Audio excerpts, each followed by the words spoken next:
kumma kaitseprilli klient sina oled? Kas sa tahad endale täisraami, et klaas on -1, -2, paned ette, näed suurepäraselt, või sa oled see, kes soovib seda klippi siia sisse.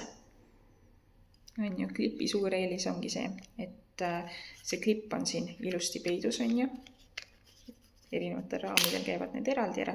Vaata, et kui esipind kahjustub, pole hullu, uus esimene ots, paned järgmisesse raami.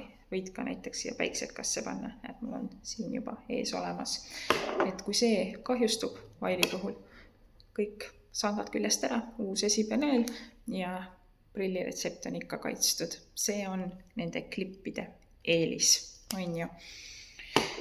Aga nende raamide, täisraamide eelis on ikkagi see, et täiesti võrdväärne sinu igapäevase prilliga, paned ette, näed mugavalt, on lihtne puhastada, aga jah, kui millegiga pihta saad, siis tuleb ikkagi siia täkke.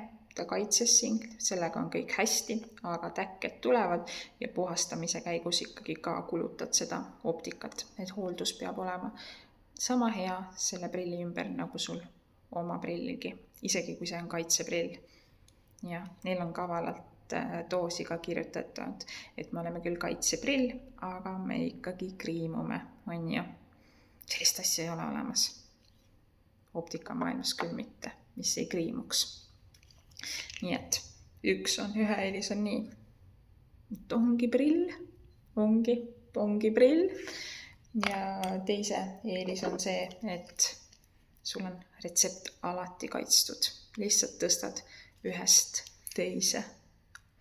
Nii et, ja mul käis üks klient, kes ütles, et nad viskavad põhimõtteliselt iga päev kaitseprilli lihtsalt prügisse, et seda ei kasutata nagu korduvalt, teine päev ei, sest puhastamine, hooldus on nii keeruline selle prilli ümber, nii tolmune töökeskkond.